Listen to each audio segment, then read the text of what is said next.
Hello and welcome to the Becoming Your Highest Self podcast. I'm your host, Macy Renee, and we are going on a journey together, my friend.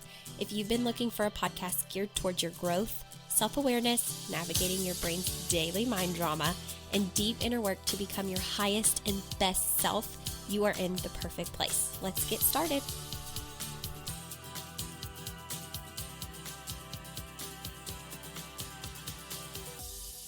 Hey everybody, welcome back to another episode of Becoming Your Highest Self podcast. I hope that you guys are doing well and that you've been enjoying the episodes that I have recorded so far. I've been getting some really great feedback, and I cannot tell you how much I appreciate you guys when you snapshot it, share it on Instagram, when you send me private messages, or when you just comment on my Facebook or Instagram to let me know that you're loving the content or that something hit really deep with you. I know that the last episode was really a big hit for a lot of people. So many people messaged me and said, oh my gosh, I am guilty of buffering. I do this.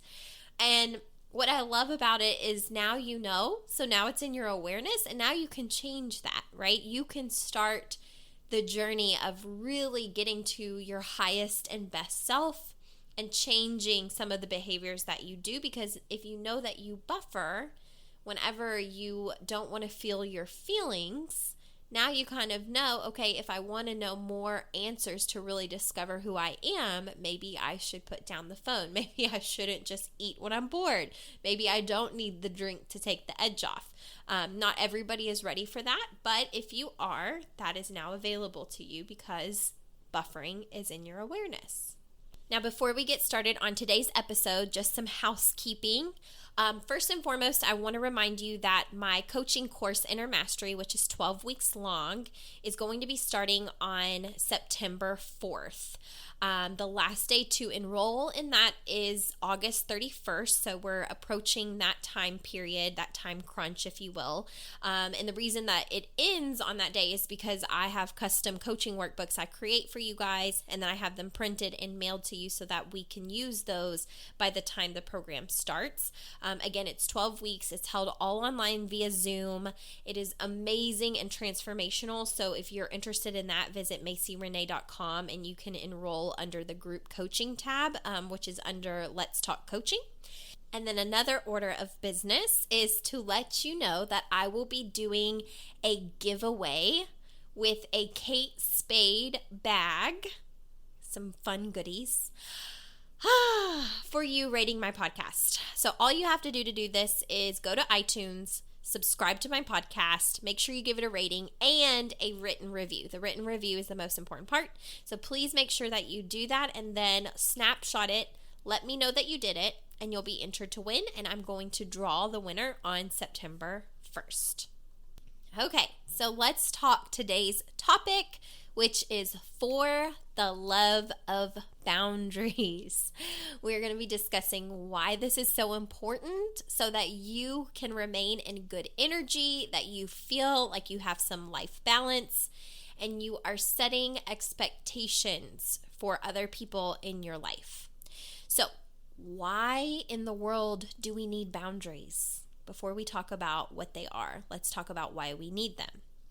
So, this is a concept that I learned several years ago from my coach, and she basically talked about how all of us in life operate through a manual.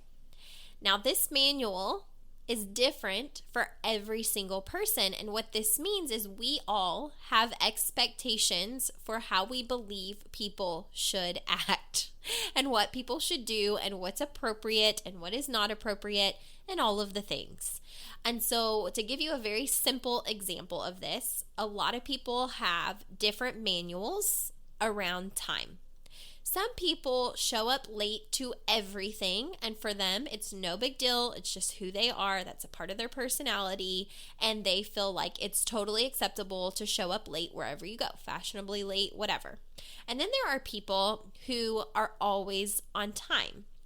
and believe in arriving at places at the time that it starts, and you don't show up late. In fact, you get there early. So this is an example of manuals, right? For some people, hearing that other people run late will drive them crazy. For the people who run late, it might drive them crazy that another person has a manual about running early. I am that person that likes to run early. If someone says be there at 5, I like to be there at 4:30, 4:45. My husband, on the other hand, is the opposite. If you say get there at 5, his brain literally goes, okay, I don't have to get there till 5:45.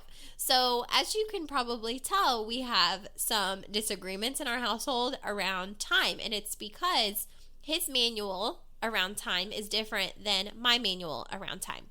This also relates to the way that people raise their children. Everybody has a different manual for how they believe children should be raised.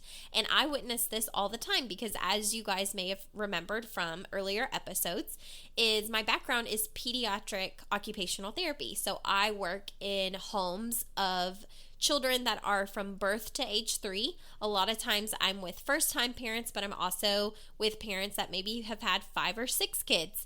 And I can tell you that after working with over 200 families in my almost 5 years of doing what I've been doing, that every parent's manual is different. Just a side note, I had to throw in that plug, but every parent parents differently. So when we get on the internet or wherever we're doing and we're shaming other parents for how they're raising their children, I just want to let you know from a lens of someone who spends visit by visit by visit in the homes of families and has done it with over 200 families easy.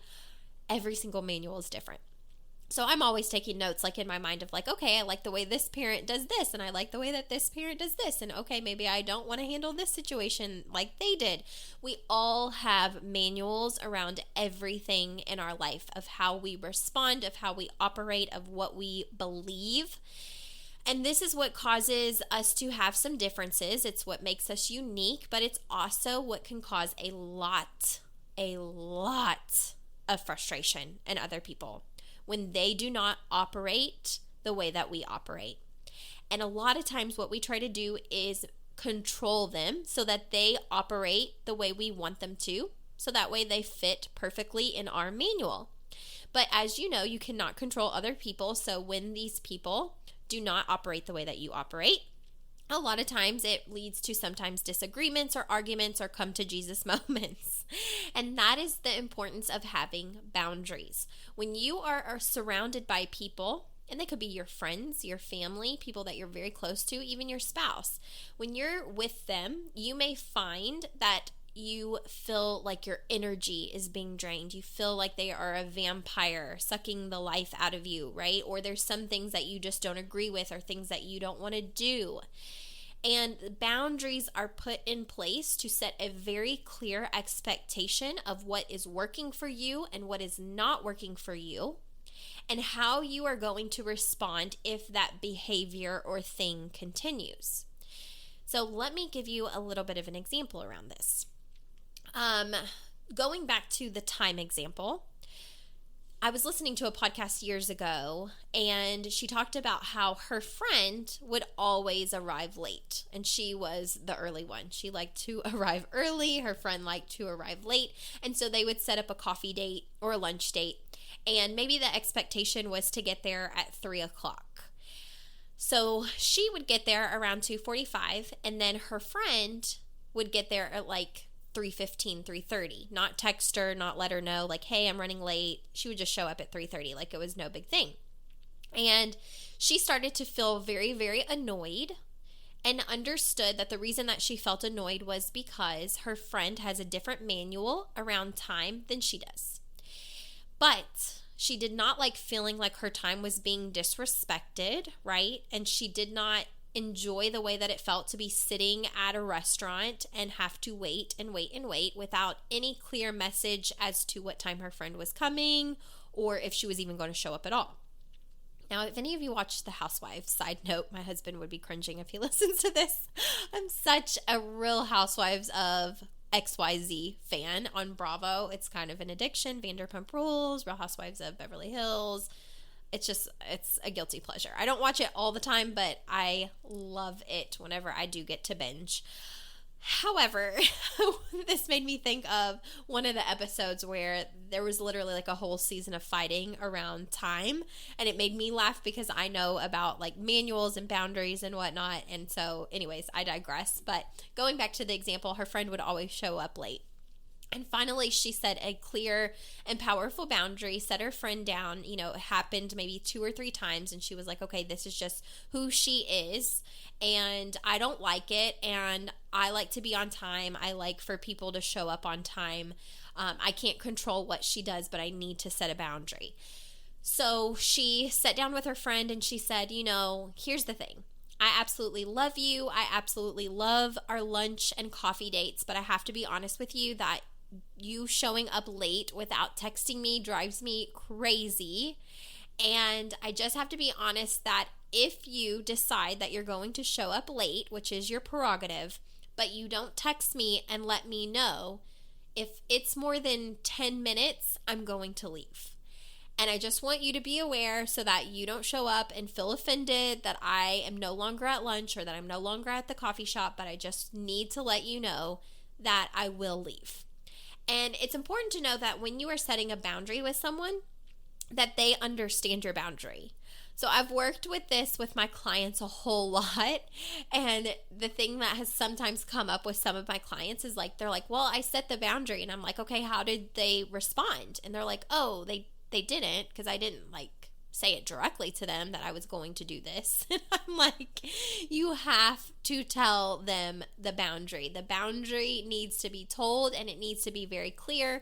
And the way that that looks is, if you continue to XYZ, I will XYZ. Or if you continue to not do XYZ, I will do XYZ. So if you continue to show up late without texting me and letting me know that you're running late, and it's 3:15, I will leave. And they need to kind of have that, I understand, that's clear.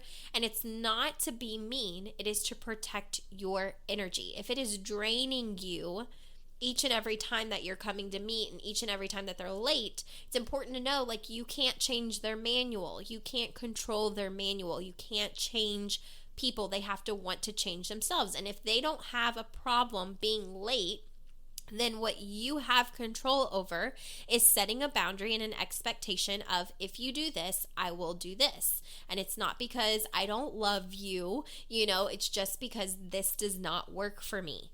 And I see this, even in my job, being an occupational therapist, is sometimes parents have to set boundaries. Sometimes it's setting boundaries with grandparents. Sometimes it's setting boundaries with the babysitter, or whoever is going to watch their child.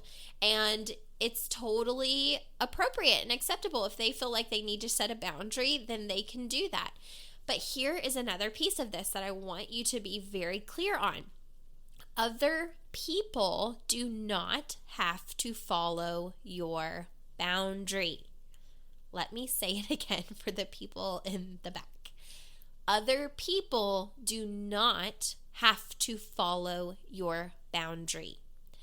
Would it be nice? Absolutely. But do they have to? No. So what happens whenever you set a powerful boundary and then they break it? Okay, what happens then? One, you're going to feel very frustrated. I guarantee you're going to feel very frustrated. I see this come up with my clients, and I recently had this situation myself where I set a boundary, someone broke it, I reinstated my boundary, they broke it, and then I gave in to my boundary, and then I was so frustrated that I wanted to throat punch innocent people who were talking to me that day.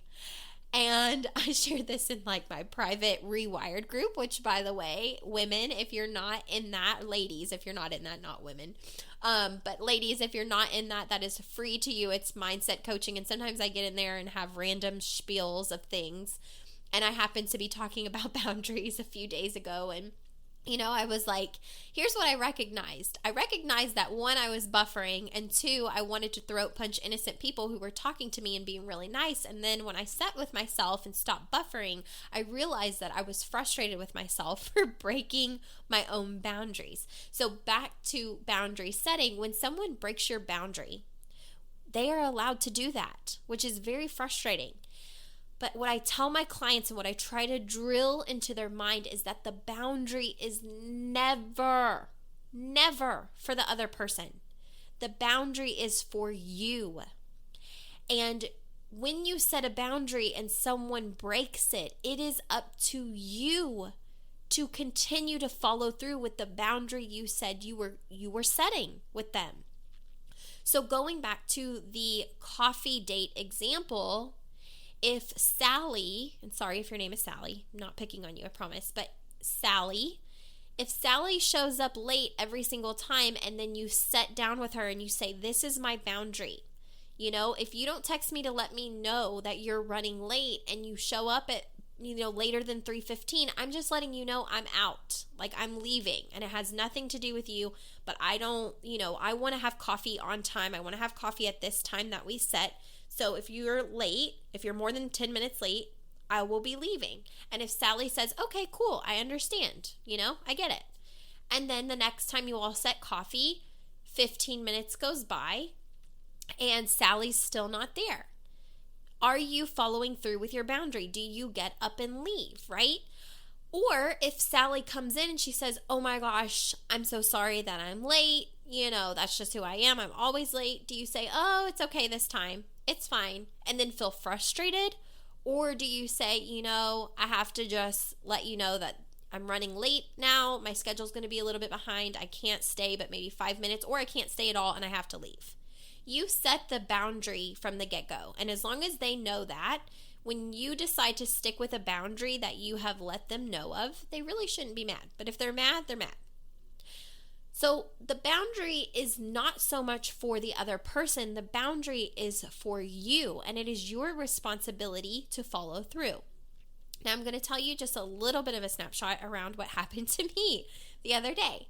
I had a situation where someone asked me to do something and I told them no.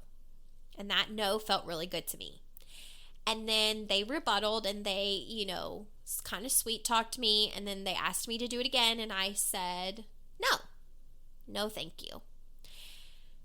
And then hours later, this person reaches out to me again and is basically begging, please, it's not going to be hard. Can you just do it? And I kind of fell back, to be completely honest, in a people-pleasing mentality. Like, I didn't want to disappoint. But also, I kind of had this thought of, am I not allowing myself to grow and stretch? Like, maybe I'm saying no because I'm uncomfortable, not because I actually just want to say no. So I started to kind of second guess myself. So anyways, I ended up saying yes.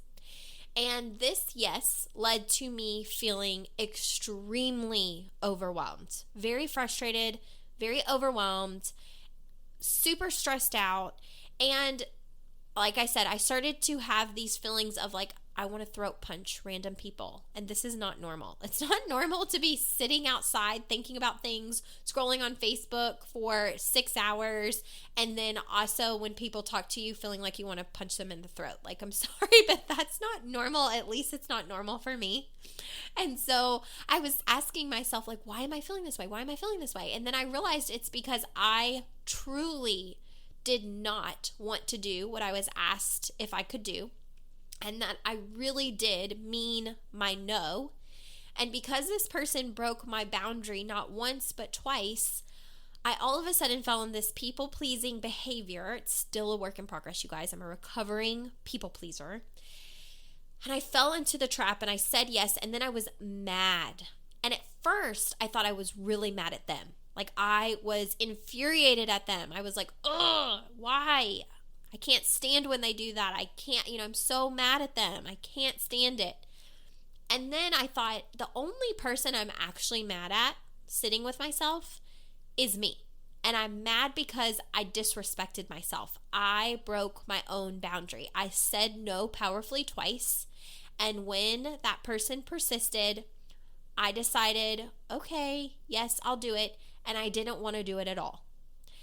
And I was so mad at myself. And then that caused me to feel anxious and things that I didn't want to be feeling. And then here's the thing about when you break a boundary. Then comes the hardest part, which is being vulnerable and speaking your truth to them when you no longer, when you know this does not feel good to me and I actually can't follow through. And so I had to sit with myself for 2 days. I just paced and fretted and completely just freaked out over having to confront this person and say, this does not work for me and I should have just stuck to my no. It really doesn't feel good to me. I'm sorry that I said yes. I shouldn't have said yes. I should have just honored what my no was and went from there. And that the thought of that, how are they going to respond? Are they going to hate me? Are they going to be mad at me? Made me super duper uncomfortable. And so I was going to try, I was wanting to try and avoid my truth. I wanted to continue to kind of people please, not because I actually wanted to do what they asked me to, but because I didn't want to feel uncomfortable. And this is what the human mind does. When you start to feel uncomfortable, it's usually because there's a truth that you're not being honest with. And I wasn't honoring what my truth was with her.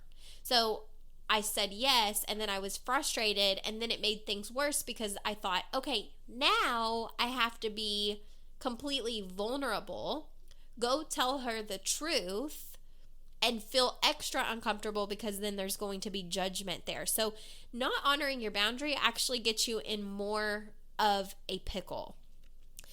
So I hope that this is kind of helping you along, thinking of maybe who you need to set boundaries with. And a lot of it comes down to honoring your word to yourself.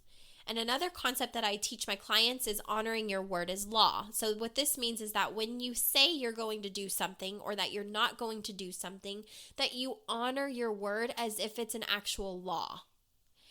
And there are repercussions if you break the law, right? And this helps you remain in integrity and it keeps you accountable. And what I did in that moment, whenever I broke my own boundary, was I wasn't honoring my word as law. And I was extremely frustrated at myself. And I really wanted to blame this other person for making me do it or making me feel bad or, making me feel like a bad person if I said no and stuck to my no. And then I finally realized, actually, my boundary needs to be honored. I need to honor my word as law. This does not feel good to me. It's actually not saying no to grow, to growth. I thought, maybe I'm saying no because I don't want to grow and stretch. And then I realized after saying yes that was not the case. I'm not saying no because I'm trying to avoid growth. I'm saying no because this is going to be more on my plate that takes way more of my energy, and I want to show up as my best and highest self.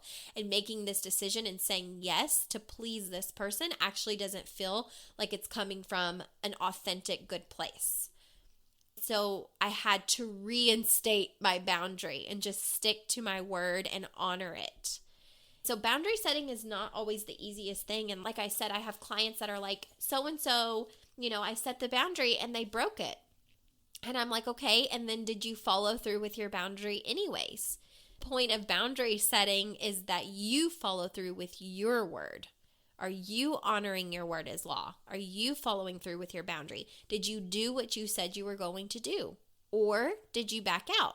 And that's a really important thing to get clear with whenever you are setting boundaries. Setting boundaries should feel like self-respect. And whenever you follow through with your boundaries, it should feel very, very powerful. So after I went back to that person and I told them how I really felt and I was just honest, even though I had fear of what they would say when they replied, I just cannot tell you the weight that was lifted off of my shoulders from being truthful. And that's the thing, you can't control other people's manual, and you have your own manual of what you think is appropriate in the way that you operate in life. And I see this a lot of times too with relationships, maybe you're sick of the way that he's treating you or the way that she's treating you. and you say, I can't do this anymore if you continue to treat me this way, like I'm not going to stay, or I'm going to leave, or I am going to do this, or I am not going to do that. And then they do it again because they can do that. You set a boundary with them, they break it. It's not their responsibility to follow through with your boundary as much as it is your responsibility to follow through with yours. So if you set a clear boundary of what the expectation was and they agree to it and then break it, it is 100% your responsibility to follow through with what you said you were going to do and honor your word as law. And the thing about it is, if you set boundaries like that and then you don't honor your own boundaries, you're teaching people how they can treat you. We teach people how they can treat us by what we follow through with, by the way that we honor our word or by the way that we don't. So if you allow someone to break your boundary over and over and over again, and then you're just kind of like, oh, well, and you have this defeated attitude because you don't want to make them upset, and you want to people please them so that they're okay and you don't rock the boat and at least you're not arguing, well, you're also teaching them how they are allowed to treat you.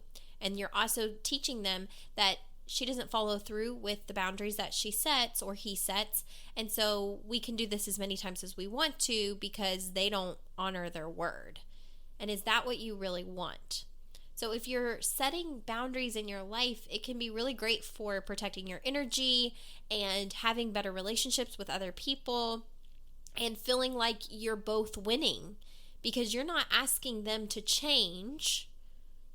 You're allowing them to be who they are and operate in the manual that they want to operate in, just like you get to operate in the manual that you want to operate in. But at the end of the day, you both have protection because you are following through with something that either works for you or doesn't work for you. And that is the role and responsibility that we have in setting boundaries. I hope this episode helps you, and I will see you guys next episode. Have a great week.